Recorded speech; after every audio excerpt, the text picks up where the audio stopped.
Welcome, friends. Welcome back.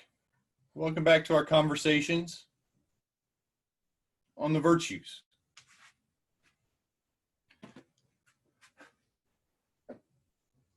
Today, our conversation is on prowess. I appreciate you taking some time to converse, some time to reflect. This series of conversations has been a journey, for me at least, and for many, I hope. I hope that it helps each of you on your journey. Today, we're joined by Zacharia, Dongalson, and Brady of Oakheart, two young gentlemen who are already on their journeys. And today, we're going to discuss prowesse. There are many reasons that I have chosen prowesse for the last in the series. But one core idea that I carry that I want to share with you is that prowess is the least important of the virtues. I believe that if you progress sufficiently in all of the other virtues, a lack of prowess will be no big deal. But on prowess, the combat that we do is so engaging. It is such an attraction. It is where many of us begin to know the society and to learn the virtues. That's why I've asked Zach and Brady to talk with us today about how their journey has begun. Zach, Brady, thank you very much for joining us today. Zach, you are ready to lead us off. Take it away.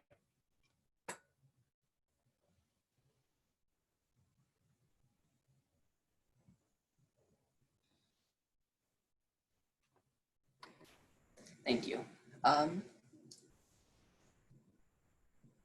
So I've been doing youth combat for, I think it's safe to say, longer than anybody else in the kingdom. Well, I mean, maybe not at this. It's been long enough. I've been full fighting long enough that might not be true. But I was one of the first people who helped bring youth combat here. And what I noticed whenever it was kind of me as lots of people like Loki and Brady fighting with them, especially as we came from completely different divisions and we're even in different age brackets. I didn't really refer to it or think of it as prowess at the time, but I kind of remarked to myself often about how about the distinction between the people who were able to win and the people who were, I guess, skilled or were, in this case, capable of showing prowess. Because many times there'd be factors such as just there'd be factors such as physical maturity or weird technique stuff that people would use that might work and might get them to win, but would hinder further growth and learning. And it's one of the big things that like a lot of youth combatants, especially in other kingdoms, struggle with going from Div 3 to heavy. And so that's kind of shaped my perspective of prowess a bit, where I think that it's just fair to say that prowess is about more than just your ability to win in fights.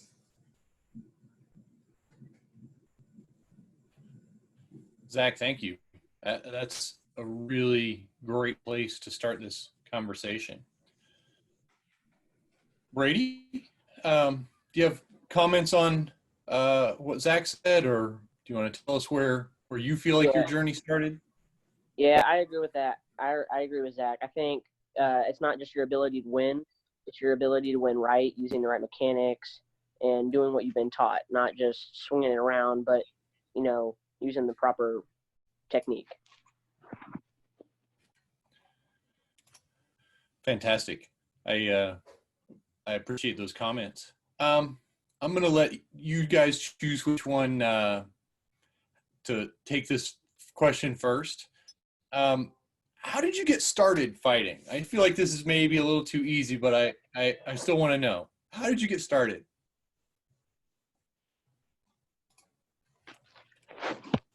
I think I got started. I was just kind of I got in the SEA and I really didn't know what I was doing, and I kind of just got kind of bored of just sitting in a tent all the time. I'd sit in the tent all the day, and so I was just like, "Hey, I'm gonna go out and see what's going on." And I went out and I watched some youth combat. I'm like, "Oh, that sounds fun." And so then I'm like, "Hey, can we make some armor?" He's like, "Yeah." So we made some stuff, and I got out there and just started swinging and having fun. It's a great place to start. Zach, how about you? I mean, if we're going back to like boffer fighting, ever since you were little kids, you know, you swung around like boffers and hit each other. But I would say Penzik, about 6 summers ago, I would say, or well, the Penzik 7 summers ago, I guess, is really whenever my interest was there. Because it was around that time, a little bit before that, that I first kind of learned about youth combat and the concept of like kids, even like older or sometimes even younger than I was at the time, fighting was really fighting like in armor and hitting each other like in the head was a crazy concept to me, and I was fairly interested in it, and I don't remember the exact story. You might be able to talk to my parents and they might remember some more details of that for me, but I remember that like sometime after Penzik, I decided that by the next summer, I had decided that the next Penzik, I was going to go and I was going to be one of those kids out on that field fighting. Remember, I worked with my dad and learned many of the basics of fighting that summer of 2014. I learned a lot of the basics of mechanics and stuff like that, and managed to kind of scrape together a mix of armor, a lot of which came from my mom back when she used to fight, and went out there and had enough fun and had enough interest in doing it again that we kind of me and my dad kind of started a movement working with some other people to help bring it here, so that since I figured that I could think off the top of my head that so many kids would love to have the same opportunities that I did to do that stuff. Zach, there are so many themes in your description of deciding that by next summer you're going to have your own kit scraped together, that so many of those things resonate with me personally about starting fighting that I just can't. That's a fantastic representation, I think, for many people. Brady, do you want to talk about how you got started fighting? Oh wait, you already did. You were like, you're bored in the tent and it looked like fun.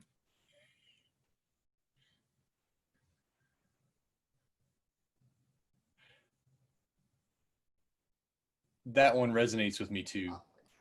So, Hirsch, how did you go from where, or how did you get to where you're at now? Talking about prowess, you're a Duke, so you're pretty good. Um, I'll be honest. For at least the first decade, I literally went and had fun. Um, I definitely worked at getting better because that's part of the fun. But I truly, and later I came to the concept of joie de combat, the French term for joy of combat, and I was like, oh, I know what that is. That's what I've been doing. I am going to reflect it back to Zach and Brady. It looks like Brady has dropped off. Hopefully he'll be back soon. Oh no, you just moved on my screen. That's all me. My next question for you two guys, for Zach and for Brady, is, what advice do you have for people that are starting out?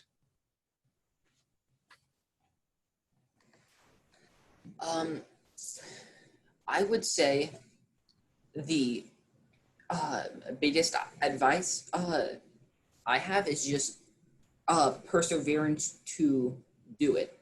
It is especially recently, whenever I haven't gone and done heavy as much. Even before all of this stuff happened, I still didn't feel motivated to go out and do it. But what I noticed was that a lot of the times I just had imaginary blocks that prevented me from doing it. Like, it's too far to want to be able to go out and do fighter practice and stuff like that. And I imagined that back whenever I was starting, I can almost guarantee I had many of those similar blocks. And the way I have been able to push myself through it is to not only persevere, but surround yourself with people who will help you persevere and help you reach those goals that you have set for yourself. Because sometimes there's going to be parts of your brain that are going to try to hold you back, even though you know that you do love this and you want to do this, that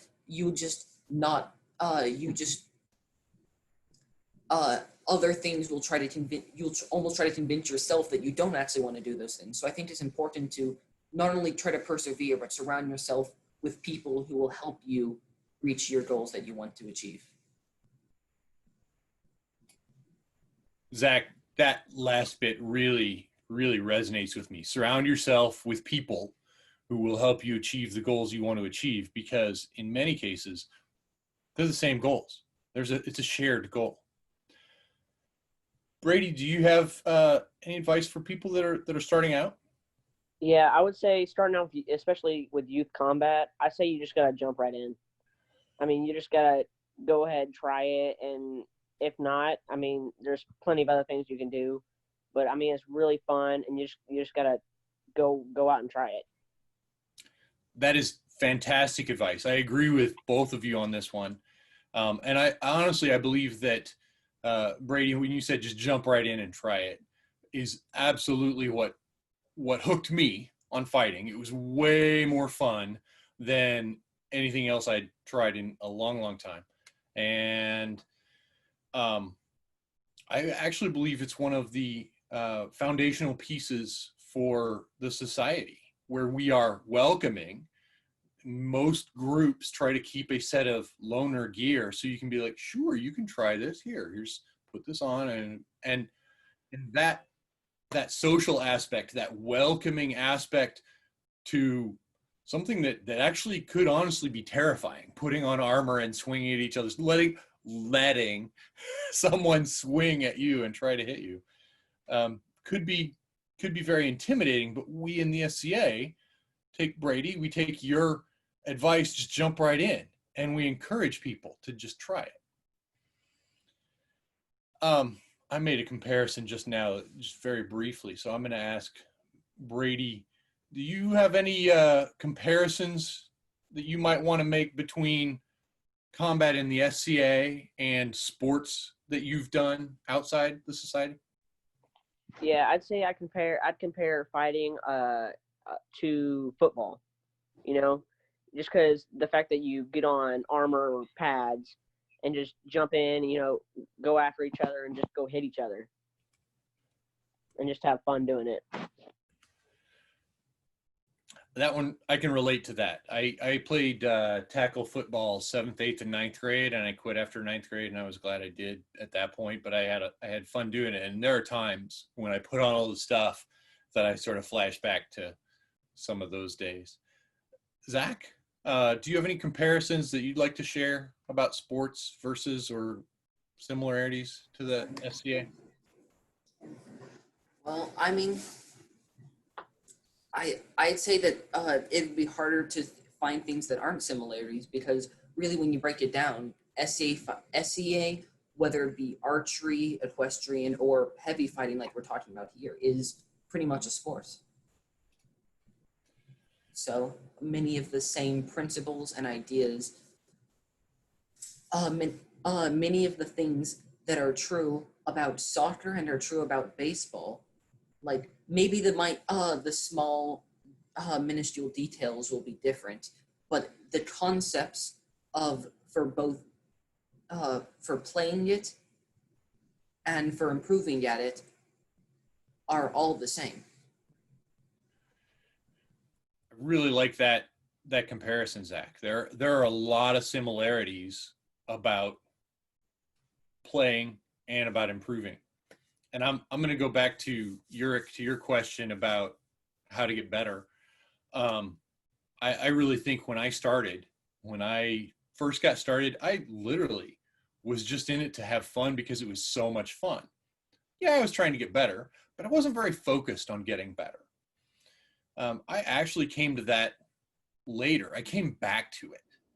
So that's a really, I find ways of improving to be a very personal thing. There are as many different pieces of advice about how to learn fighting as there are almost people, but you could say, playing cards in a deck of cards or kingdoms, or however you want to count it. There's a lot of different perspectives on advice and how to learn fighting.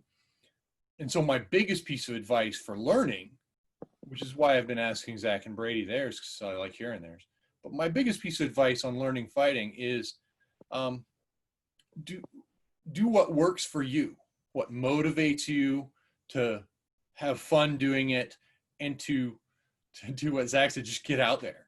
What Brady said, jump right in, and surround yourself with people who can help to learn. I do have a few other questions, but I'm going to open it up if anybody else wants to ask Zach or Brady questions.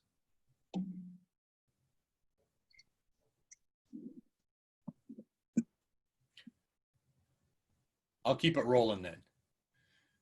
Zach or Brady, what's your favorite weapon system? What do you like to fight with the most?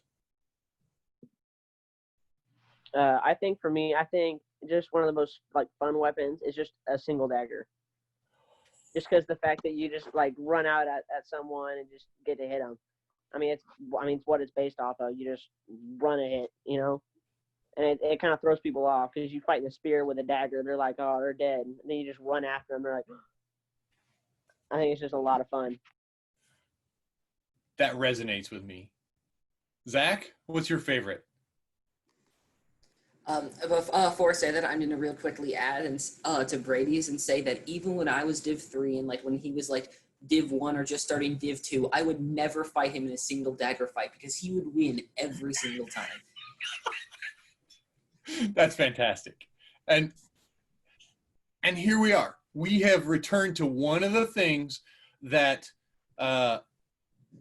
lights the spark for me about SCA combat.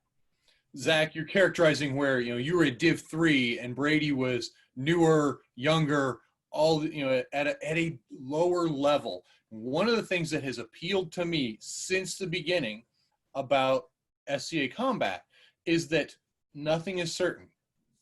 It's not like that one guy I played chess with in college where he beat me handily every single time and there was no way I was going to change the outcome of that game no matter how hard I tried. In SCA combat, there's always that opportunity where somebody who's not as good is going to beat somebody who's better. They're having a better day. They manage to find a new shot. They pick up on some timing or a tell. There's so many variations on that.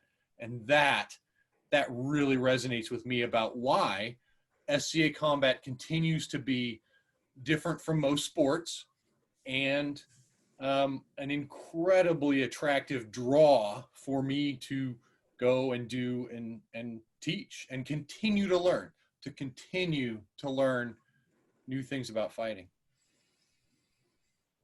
Whew, you got me worked.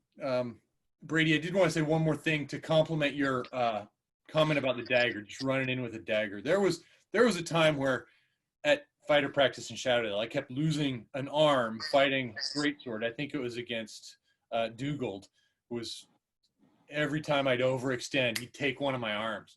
And I started carrying a backup weapon because I'd lose an arm and I'd grab the backup weapon and I would jump right in.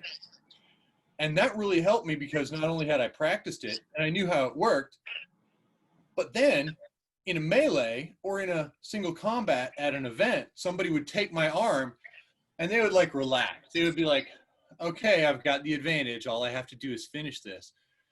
And I would grab the backup weapon, and knowing I was at a disadvantage felt like it gave me an advantage because they believed they had the advantage. And so knowing that I was at a disadvantage makes me even more focused and made me really enjoy that bigger challenge. It's like, I know I'm at a disadvantage. It's like you choosing the dagger to go in against the spear. It's like, just go, because it's a powerful motivator. That's a phenomenal story, Brady.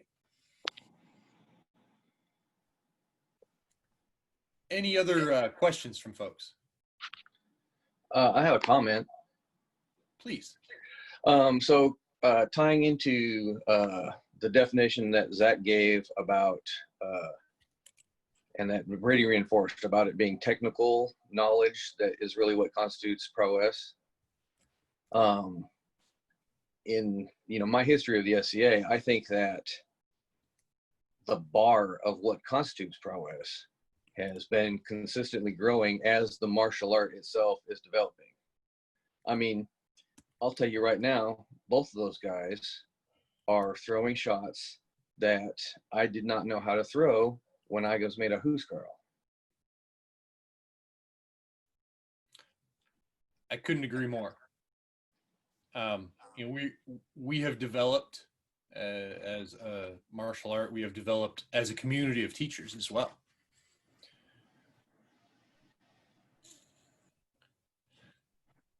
I have a question for Zach and Brady. We hear about adults who have fought before we had youth combat. A bit of debate whether having martial arts training before starting with our fighting is helpful or not helpful. I'm curious, like, as they're moving now into doing their heavy fighting with the adults, are they finding that what they learned in combat is helping them or hindering them? Like, has it been good to have that background, or is it harder because of that background? Very good question, Aislinn. So let me see if I got this right. Zach, Brady, did your experience in youth combat, that background, help you in heavy combat, or has it been a distraction or not helpful? I would say that on average, it has been very helpful for me. Now there's definitely some other stuff, and there were definitely some bad habits that I picked up without even realizing it. I like magic one shots where you just do weird stuff with your wrist to try to hit someone. A lot of that stuff was really was very odd for me, switching to using rattan. However, I have found that mostly, partially because of, again, all of the people in our kingdom, and most of what I learned has directly transitioned. I was never taught to pull my arm as lightly as possible and then tap somebody on my head like this. I was taught to serve and dump the soup as I twist my hips for power. I think that this might not be true in every kingdom, and actually I know for a fact it's not true in every kingdom. But here, I think we have a good community of teachers that really help reinforce the aspects of youth combat that truly do carry over to heavy fighting. That's a great answer, Zach. And I agree with you. I think we have a very strong community of teachers throughout all ages. And the strength of our youth program really speaks well of the people that got that going. Any other questions or comments from folks? It's interesting to watch. I mean, we've seen buffer guys come in to the SCA for decades, and they come in and, in one or two types as a general rule, guys who are have learned sort of to fight, and, with the limitations of the difference the buffer being in terms of how hard they throw or exactly how they throw, and the guys who have been playing a game of tag, it's all about just reaching the sword over there and somehow touching the guy. And those guys don't tend to do as well. And it seems like watching our youth combatants in recent years, we've had, fortunately, a lot more in that first category. Things to unlearn or change, but not a basic difference in what the heck they're doing. So that probably is a matter of the teachers and things. Very good comments, Fernando. Thank you. I agree that the perspective on people coming into our group is honestly, it's I'm going to characterize it as a good sign. When people leave other groups and come to our group, they're voting with their feet. They're coming in because there's a better environment to learn things in, and because they're having fun. And that goes right back to what Zach and Brady said about getting started is, hey, this is fun.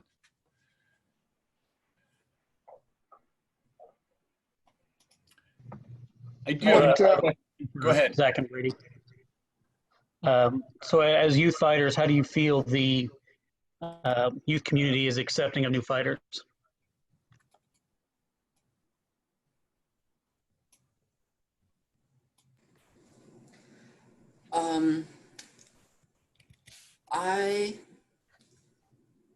I mean, I don't think I've really been out of the youth community. I'm still friends with people like Brady who are still in the youth fighting thing, and I'd say that we do a fairly good job, like as Hirsch was talking about earlier, with making sure that we have like loaner heavy equipment for people to come in and play. We are really kind of trying to stress making it so that if people want to, they can show up, and pretty much the only thing that there's maybe like pretty much a cup is the only piece of armor that we won't have there for them or won't be able to get for them easily. Like I remember the first lilies that we had youth combat, where we had like an absolute ton of people show up to do it, and every single one of them had armor. Now, some of the people had to share pieces, and it wasn't like it was perfect or super nice, but everybody was able to go out and play and have fun and see if this was something they wanted to do. And like we're talking about, like we've said multiple times, being able to go out and have fun is the most important part.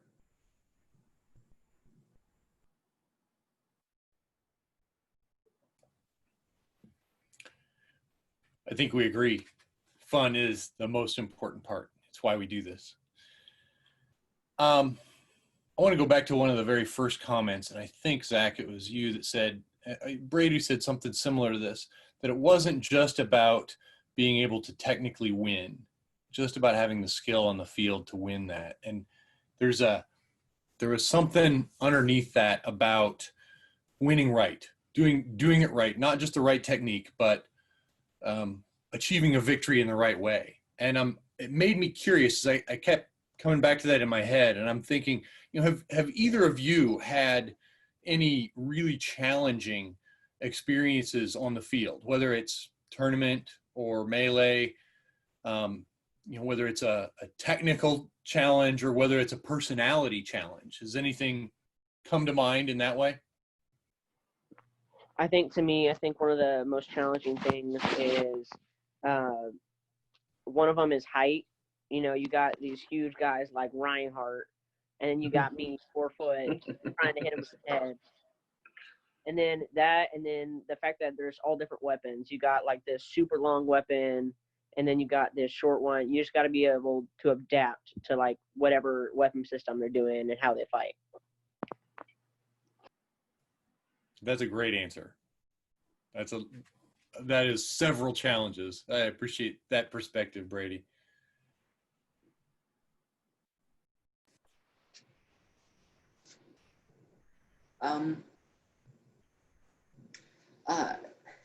Well, I haven't encountered, with the exception of Reinhardt, I have not really encountered the height problem as much as I'm sure Brady has going through youth combat, though. Definitely another challenge I did notice probably the biggest challenge I noticed with youth combat was kind of dealing with the known world youth combat community at like Penzit and activities like that. Since, especially here, we really focus on and try to make all of our people learn, and we view youth combat as a stepping stone, as a way for kids to do heavy fighting without getting hurt. And over there, the attitude is different, and so there's a lot less tolerance and general interest amongst the organizers and the people running it to help people actually improve and become better fighters. It's all about, and going kind of along with that, there's also a much lower tolerance for how hard you hit people. Even in Div 2, it's effectively make contact with them and nothing else. And I found that while it was fun to be able to fight with all of these different people, it was very difficult to adapt to a completely different, almost new rule set for youth combat based on different standards and different ideas from other people.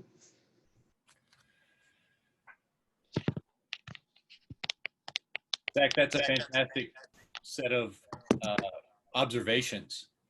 I know that, for years we talk about traveling in the SCA and how there are cultural differences in different kingdoms.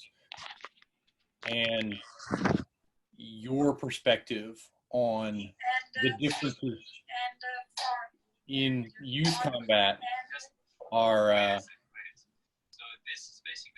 they reflect that. Dongal, I think you might need to mute. So this is basically the quarter. You see that note? Okay, yeah, right. Here you Hey, got Dongal, can you mute? I can't mute you. Thank you. I'm wrong. Maybe I can.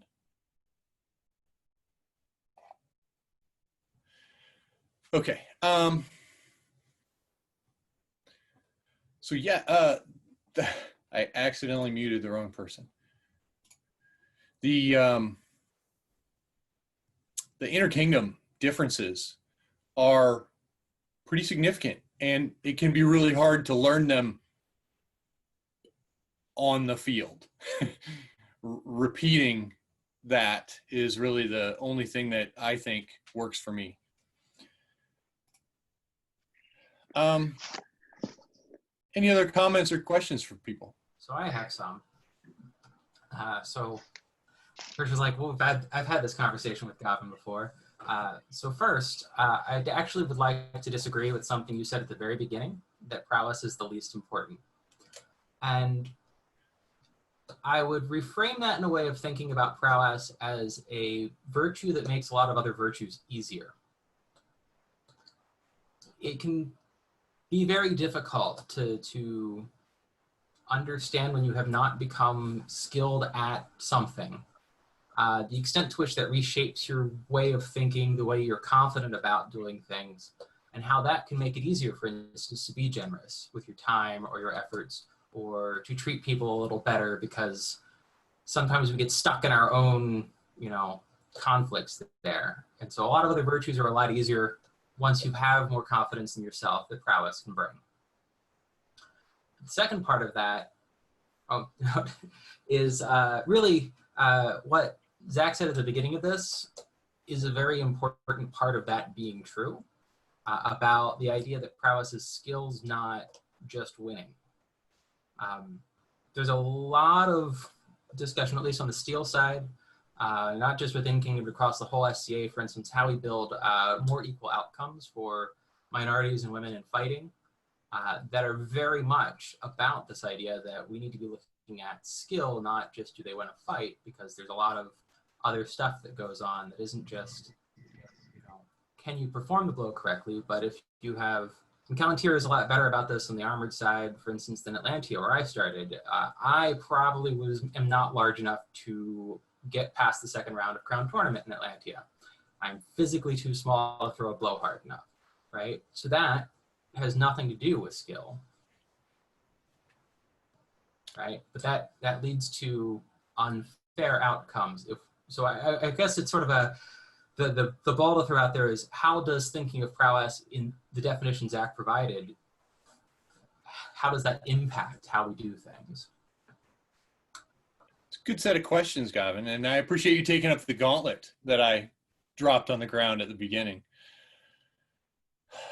Fair outcomes is, from my perspective, really important to have a basis for that within the rules of the list. Now, the implementation or the interpretation of those rules, kingdom by kingdom, and how some kingdoms hit harder than other kingdoms, some kingdoms don't hit as hard as other kingdoms, is understandable. But I really welcome additional comments on, you know, to speak to Brady's comment. When somebody is on the field and they are a lot taller, and I just, for the record, I have experienced that as well, where Sir Roger de Bayou says, "Hirsch, on me, this is a buckler." And I'm like, "You're right, Roger." But how do we make sure that the framework, that the rules for what we do are fun enough and provide opportunities to hone our skills without it being unbalanced?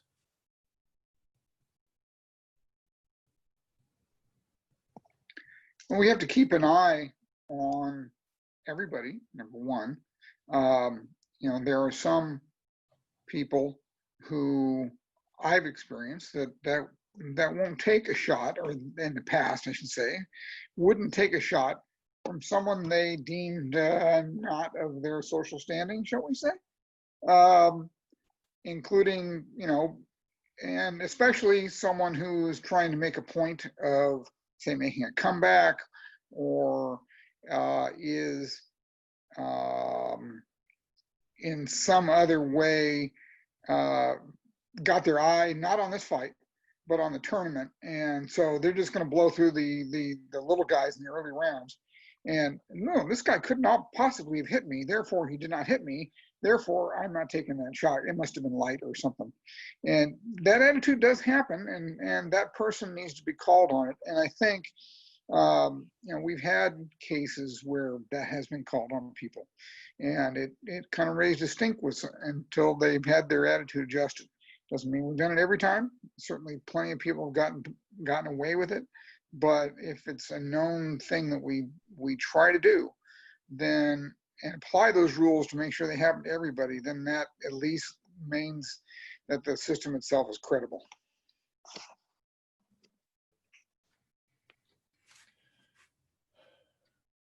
Kirk, one word stands out: credible. I think that, you know, our system, I'm going to go back to what Zach and Brady said, it's fun, and I want it to stay fun, but it also needs to be credible. There's several comments, and I am going to agree with Uric with your comment that a certain amount of prowess is helpful. Gavin's comment there. What I'm going to say about that is, I recognize that I'm making my opinion from a position of privilege, because I have attained a level of skill where where I can say, well, prowess isn't the most important thing. All of these things are important. All of these virtues are important. And, you know, to a theme, and people who've been on several of these conversations know that there's a theme that we touch on almost every week, that they're all related and they're all important. Each one helps the other virtues to shine and to help each of you to improve in specific ways.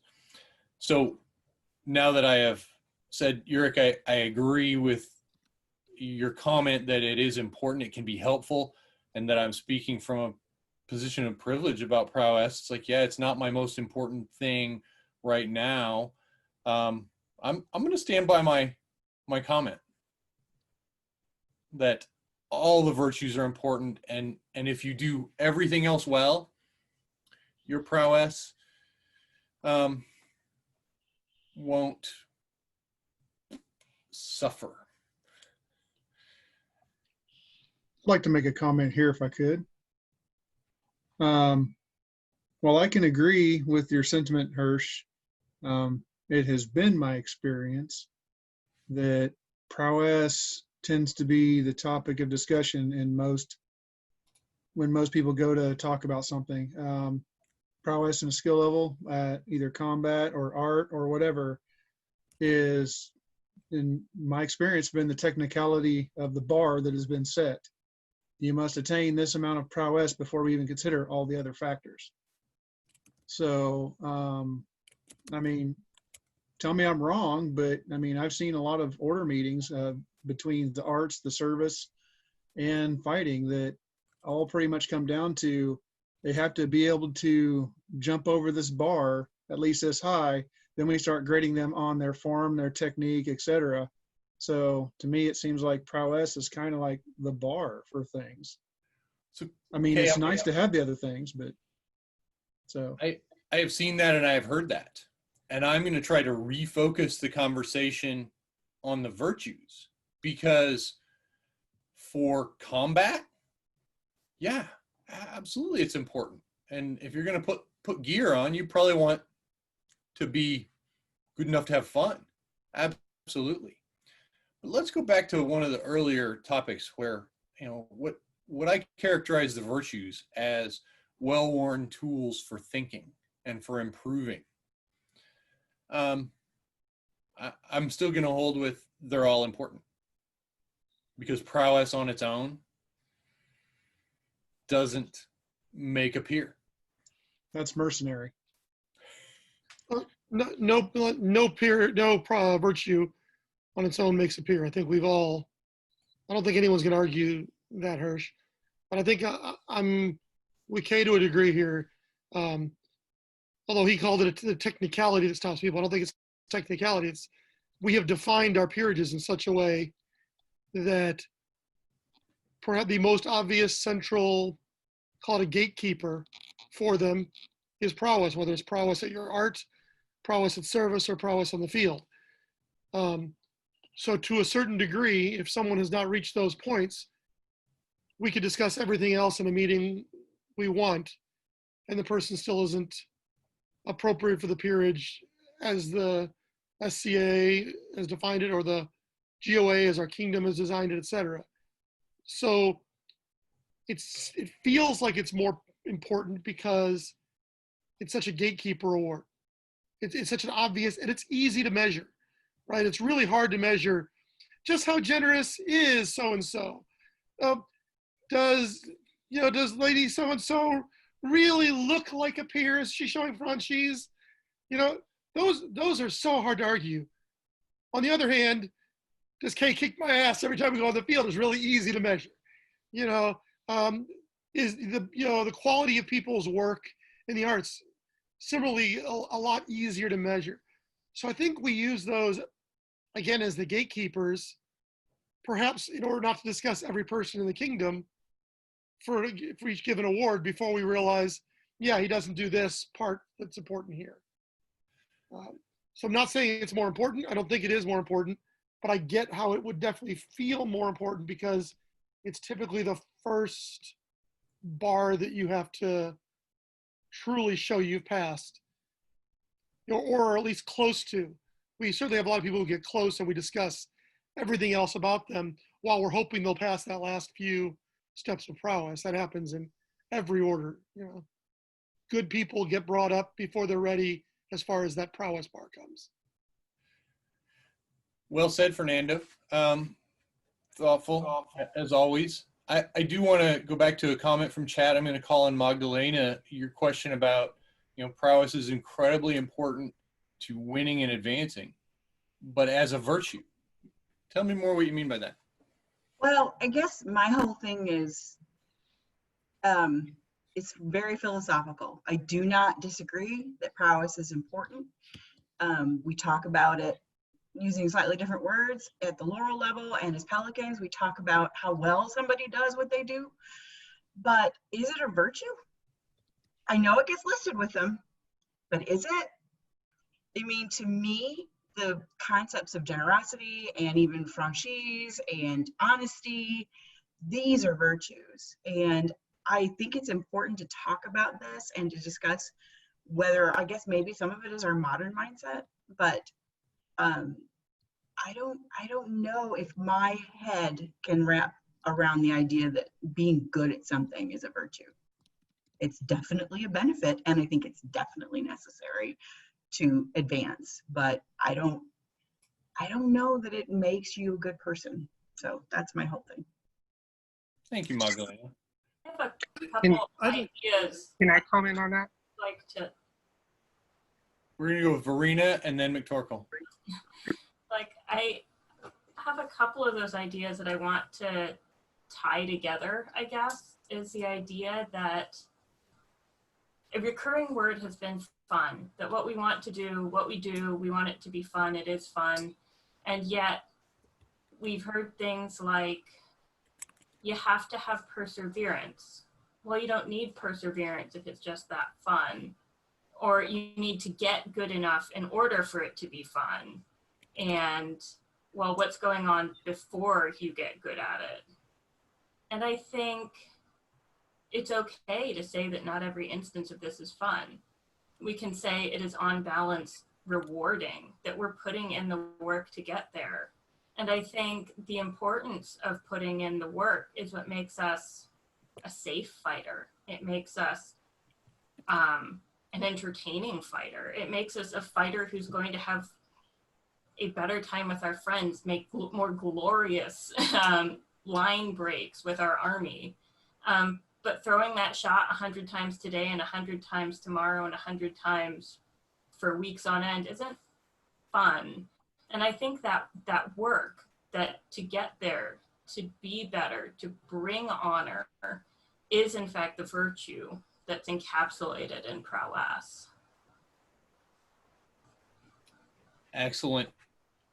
Very well said, Verena.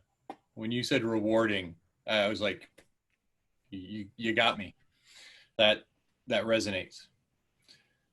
Duncan McTorkle, you wanted to say something. First off, I agree with what Verena said. That was awesome. I think prowess as a virtue, that is kind of a hard concept, especially for our modern egalitarian way of looking at things. But we treasure those who can do things very, very well, and that's, whether it's our craftsmen or whether it's our mediators, people who can truly show how things should look and how things should be done.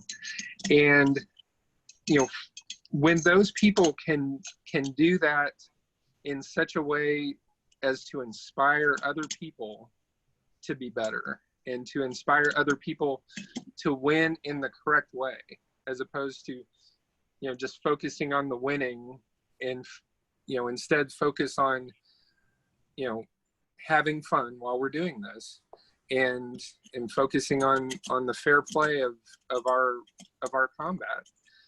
I do think that is an important part of what we do. And so I do think that is a virtue when people can truly do that. Not everybody who is a really, really good fighter has that type of prowess.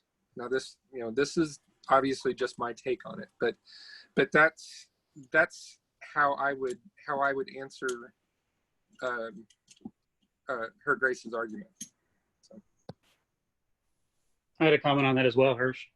Please. So I think listen to Magdalena talk about, prowess not necessarily being a virtue.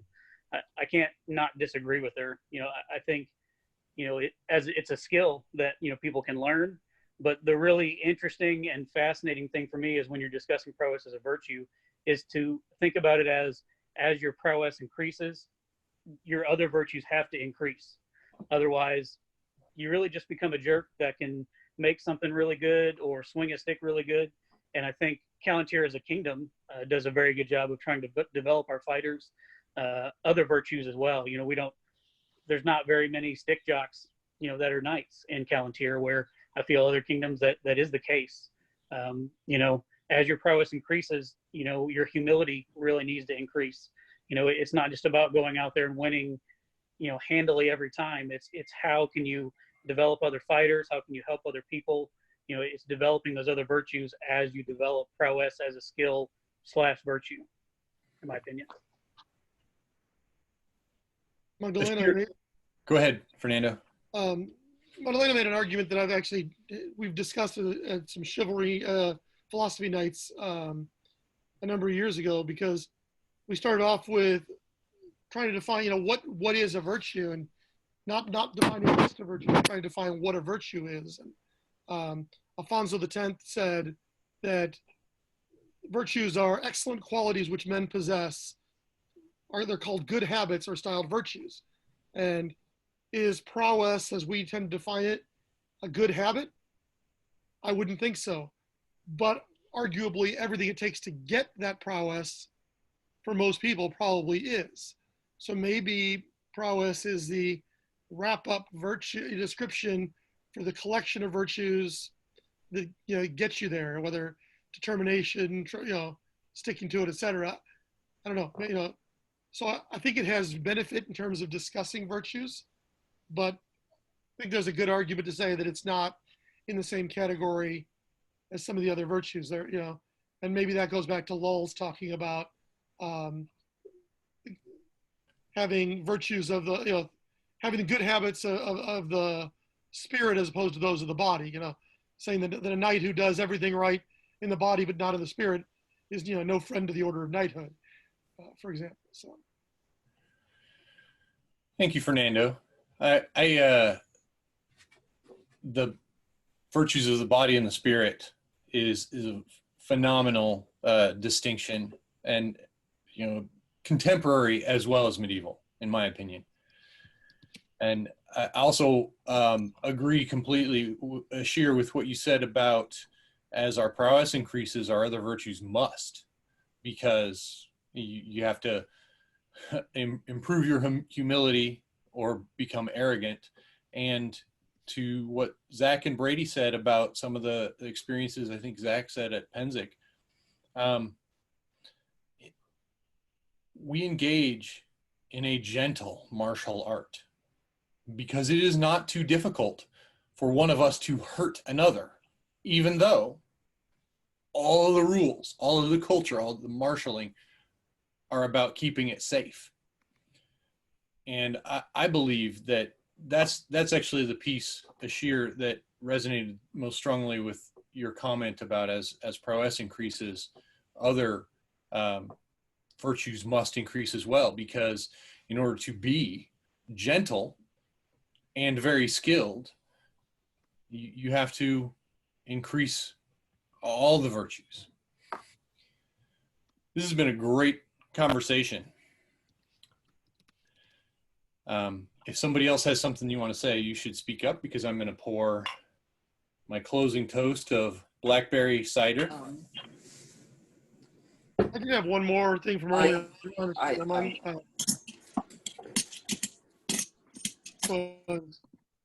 And then Zach. Yeah, early I on have was some. talking about setting goals. And I think one of the things about goals in the SCA, especially related to prowess in the, well, no, I'm about to say prowess in the martial fields, but really everywhere, is that you not only have to set your goal, you also decide what you're willing to do to get there. And realizing that if those two things are too far apart, your goal is going to take a whole long time, or you're never going to get there. And you have to be okay with that. You can't say I'm going to be a super duke but not be willing to practice more than once a month. Those aren't going to get you there in a practical way. So keeping the balance between those two was a line that came up really early, and I want to remember to say it. Thank you, Fernando. Zach, you had a comment. I was gonna ask, kind of relating to the conversation as a whole. I think that it's important to consider when talking about the merit of prowess in comparison to the other virtues. When you think of not just somebody who's when you're evaluating them to become a peer, but when you're talking about how good somebody is as a peer, how much do you weigh their prowess into your measurement of them as a peer? I don't know. I haven't been around enough to know whether or not like the answer to that question, but I think that's an important piece to consider for that conversation. Absolutely agree with you, Zach. That is a weighty one to consider. I'm going to think on that. Duncan McTorkle, you had something.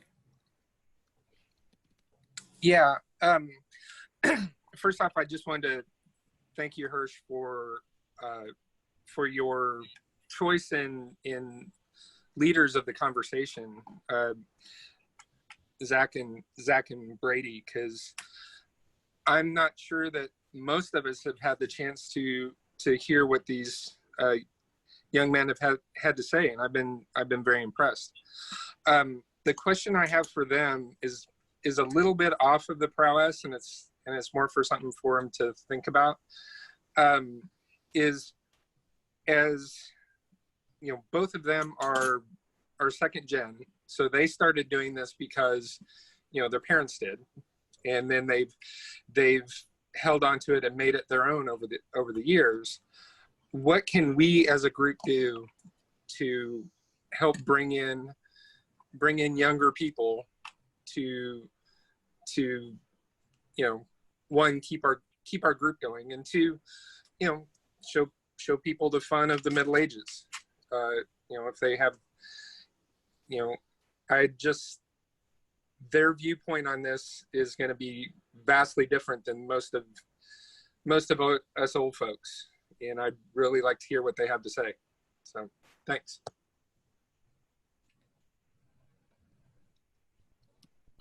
I mean, especially something I've noticed is that, like, especially I'm not sure if this is as prevalent for like keeping second gen people, but getting new people in, especially people from my generation, is just making sure if there's a willingness to have people join, in the sense that people don't feel as if it is bad, like almost that they should be encouraged, and that it should be viewed as a good thing that they have so much stuff to learn, and that they should be encouraged to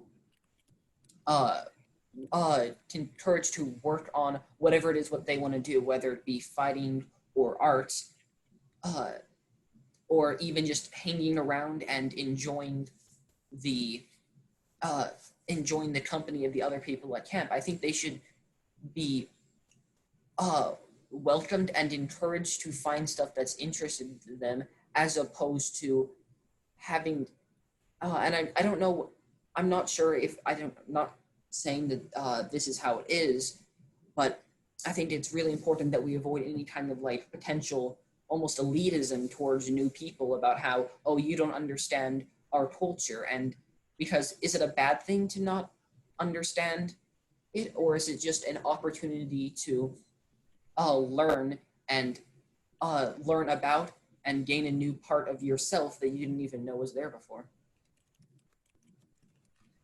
Yeah, and like I said at the beginning, you just have to jump in. You have kids that come around, they watch, and they see us having fun, but not all of them. Some of them, I mean, it's scary to some of them. I mean, you see like some of the bigger fighters, like Loki and Zach fighting, and you're like, and some of them are scared of it.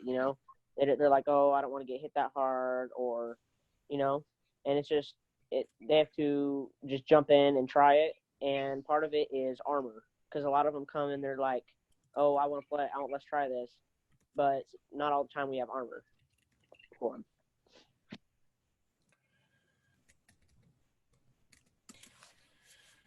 Thank you. Zach, So, go ahead. So Brady, would you say that it is like very important that we make it as easy as possible for those people when they want to jump in, that we make it as that we make that jump as unfrightening as possible, and make it so that whenever they do jump in, that they have a good amount of support and things there, like loaner gear, so that it is as easy as possible for them to make that jump. It's that kind of what you're. Yeah, I'd say, yeah, you have to. It's weird because it's like I'll fight you at one level, but if someone else like comes in and it's their first time fighting, I'm not gonna go crazy on them and start throwing all these shots. You can't scare them away doing that stuff. You just gotta have fun with them, like teach them some stuff and like get them like into it and have fun with it. Just have fun with them, throw some spin shots, and just do whatever to make them have fun.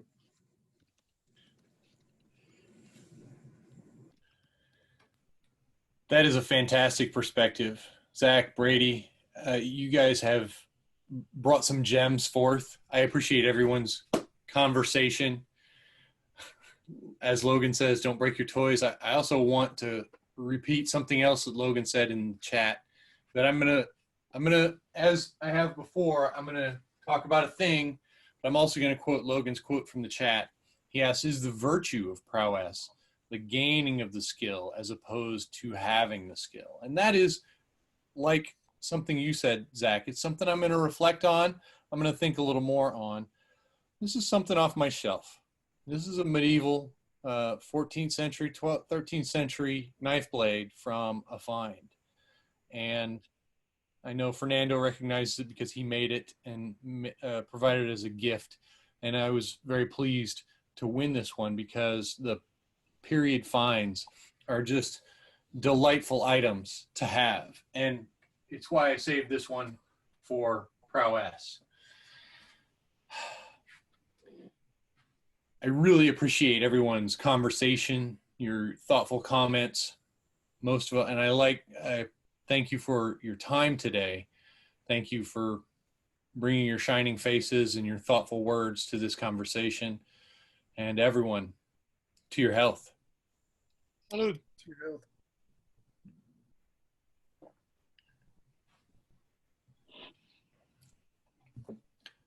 Thank you. Thank you very much, everybody. Your Grace. Thanks, guys. Thanks, Zach. Thanks, Brady. Thank you, Your Grace. Thank you, Your Grace. Thank you, everyone. Bye. Thank you.